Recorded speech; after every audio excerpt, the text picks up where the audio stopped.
حضرت سیدہ کائنات سیدہ فاطمہ الزہرا سلام اللہ علیہا کو عبادت کا اس قدر شوق تھا اور اس قدر ذوق تھا اور اس قدر عبادت کا جذبہ رہا تھا آپ کے اندر کہ آپ نے ایک خادم یا ایک نوکر جسے کہا جاتا ہے خادم رکھا ہوا تھا، سگار ایک خادمہ وہ آپ کے ہاں موجود تھی، اور اس خادمہ کا عالم یہ تھا کہ انہوں نے اس خادمہ کی ایک ڈیوٹی لگائی تھی، اپنی خادمہ کی ایک ڈیوٹی لگائی ہوئی تھی اور یہ کہا تھا اس کو کہ تم نے صرف ایک ڈیوٹی دینی ہے اور وہ یہ کہ تم نے دیکھنا ہے کہ سورج کس وقت غروب ہوا ہے۔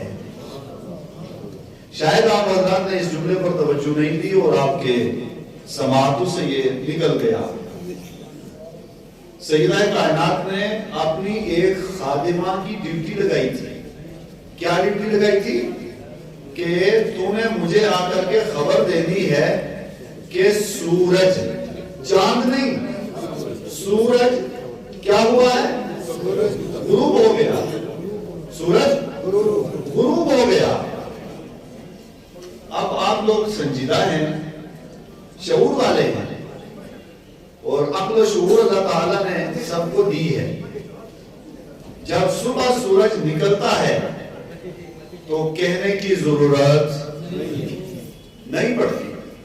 ہمارے مکان ایسے ہیں اور ظاہر ہے کہ انسان اٹھتا ہے، باہر جاتا ہے تو پتہ چل جاتا ہے، اور پھر جب سورج غروب ہوتا ہے تو غروب ہونے کا بھی انسان کو پتہ چل جاتا ہے، مگر اس کو پتہ نہیں چل سکتا بظاہر کہ جس نے مکان بنایا ہو، مکان کے اندر کمرہ ہو، کمرے کے اندر پھر کمرہ ہو، پھر اس کمرے کے اندر جا کر کے ایک کوٹھی بنائی ہو اور وہ کوٹھی چاروں طرف سے بند ہو، تو جب تک کوئی باہر سے آئے گا نہیں تب تک انسان کو پتہ نہیں چلے گا، یا جب تک انسان باہر جائے گا نہیں تب تک اس کو پتہ نہیں چلے گا کہ باہر دن ہے یا رات ہے۔ جب تک باہر جائے گا نہیں تب تک پتہ نہیں چلے گا۔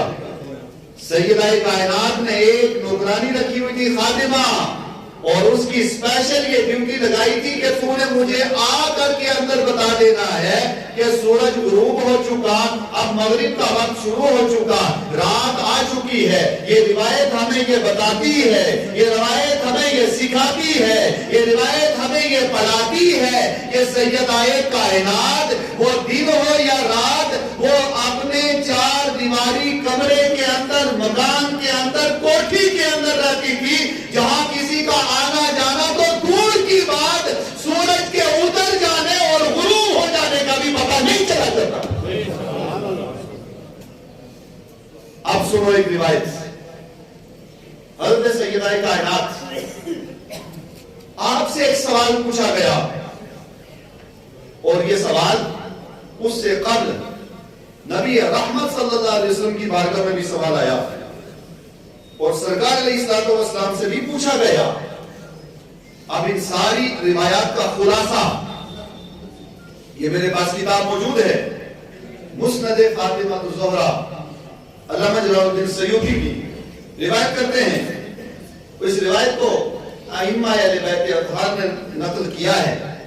مجلس لگی ہوئی تھی صحابہ کرام کی، جلیل القدر صحابہ کرام موجود تھے، صدیق اکبر بھی ہیں، فاروق اعظم بھی ہیں، عثمان غنی بھی ہیں، مولا کائنات بھی جلوہ گر ہیں، اور باقی اجلاء صحابہ کرام جلوہ گر ہیں۔ ایسے عالم میں نبی رحمت صلی اللہ علیہ وسلم آپ نے ایک سوال پوچھا، اور دوسری روایت میں آتا ہے کہ سرکار کی بارگاہ میں سوال کیا گیا۔ سوال کیا تھا؟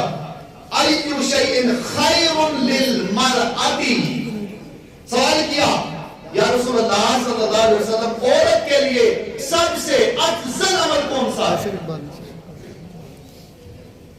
پوچھا گیا اَيُّ شَيْءٍ، کون سی چیز خیر بہتر ہے للمرأتی، عورت کے لیے۔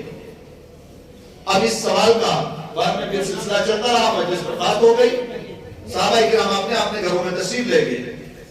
مولا کائنات اور باقی صحابہ کرام تشریف لے گئے، یہاں تک کہ کچھ لوگ اپنے اپنے گھروں میں چلے گئے، مگر یہ سوال برقرار تھا محفل کے اوپر اور مجلس کے اوپر کہ عورت کے لیے سب سے بہتر کیا ہے۔ یہاں تک کہ پھر جب دوسری بار مجلس لگی تو مولا کائنات تشریف لائے اور مولا کائنات نے ارشاد فرمایا کہ یا رسول اللہ صلی اللہ علیہ وسلم، عورت کے لیے سب سے افضل یہ ہے کہ ان لا ترا رجلا ولا یراہا، فرماتے ہیں کہ یا رسول اللہ صلی اللہ علیہ وسلم، عورت کے لیے سب سے افضل عمل نماز سے افضل، روزے سے افضل، زکات سے افضل، حج سے افضل، عبادت سے افضل، تقوی سے افضل، اس کے بعد ذکر سے افضل، کلمات سے افضل، مسجد تعمیر کرنے سے افضل، تعمیر کروانے سے افضل، خدا کی راہ میں خرچ کرنے سے افضل، کھانا کھلانے سے افضل۔ غرض یہ کہ جتنے اعمال ہیں اگر سب کو ایک طرف رکھ دیا جائے، ایک پلڑے ایک ترازو کے اندر لے لیا جائے اور دوسرے ترازو میں دوسرا عمل رکھا جائے، وہ ان سب کے اوپر بھاری ہو، مولا کائنات فرماتے یا رسول اللہ وہ عمل یہ ہے جو عمل عورت کے لیے سب سے اعلیٰ ہے، وہ یہ ہے کہ عورت کی نظر مرد پر نہ پڑے، مرد کی نظر عورت پر نہ پڑے، یہ عورت کے لیے سب سے افضل عمل ہے۔ بولو کہ سب سے افضل عمل کیا ہے؟ تو ارشاد فرمایا کہ سب سے افضل عمل یہ ہے کہ عورت کی نظر مرد پر نہ پڑے۔ بولو، عورت کی نظر مرد پر نہ پڑے اور مرد کی نظر عورت پر نہ پڑے، عورت کے چہرے پر نہ پڑے، اس کے جسم پر نہ پڑے۔ یہ مرد کے لیے اور یہ عورت کے لیے سب سے افضل عمل ہے۔ اب اس کے بعد اگلا جملہ، سرکار علیہ السلام نے پوچھا کہ یہ جواب آپ نے کہاں سے حاصل کیا؟ یہ جواب کہاں سے حاصل کیا؟ یہ جواب آپ کو کس نے عطا کیا؟ کس جگہ سے ملا؟ پوری مجلس سے پوچھا، تمام صحابہ کرام سے پوچھا کہ یہ جواب کہاں سے ملا؟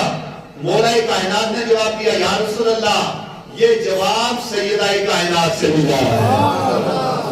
جب فرمایا کہ سیدہ کائنات سے ملا تو نبی رحمت نے ارشاد فرمایا کہ اہل محفل سنو، مجھے اس چیز کا علم ہے کہ اس کا جواب سوائے سیدہ کے کوئی اور جواب نہیں دے سکتا۔ اسی موقع پر آپ نے فرمایا، اسی لیے میں کہتا ہوں فاطمہ میرے جگر کا ٹکڑا۔ اب سیدہ کائنات سے پوچھا گیا کہ آپ بتائیں، یہ تو نبی پاک کی محفل تھی اور اس میں پوچھا گیا کہ عورت کے لیے سب سے افضل عمل کیا ہے۔ اب سیدہ کائنات سے پوچھا گیا الگ محفل کے اندر، روایت کرنے والی حضرت سیدہ عائشہ صدیقہ رضی اللہ عنہا سرکار علیہ السلام کی زوجہ محترمہ ہیں، وہ روایت کرتی ہیں۔ سیدہ کائنات سے پوچھا گیا کہ آپ بتا دیں کہ جو عمل عورت کے لیے سب سے بہتر ہے، تو سیدہ کائنات نے جواب دیا کہ عورت کے لیے سب سے افضل عمل یہ ہے، فرماتی ہیں کہ ان لا یرا رجلا ولا یراہا، کہ وہ کسی مرد کو نہ دیکھے اور کسی مرد کی نظر عورت کے چہرے پر نہ پڑے، یہ سب سے افضل عمل اس کے لیے، عبادت سے افضل، تقوی سے افضل، سارے معاملات سے افضل۔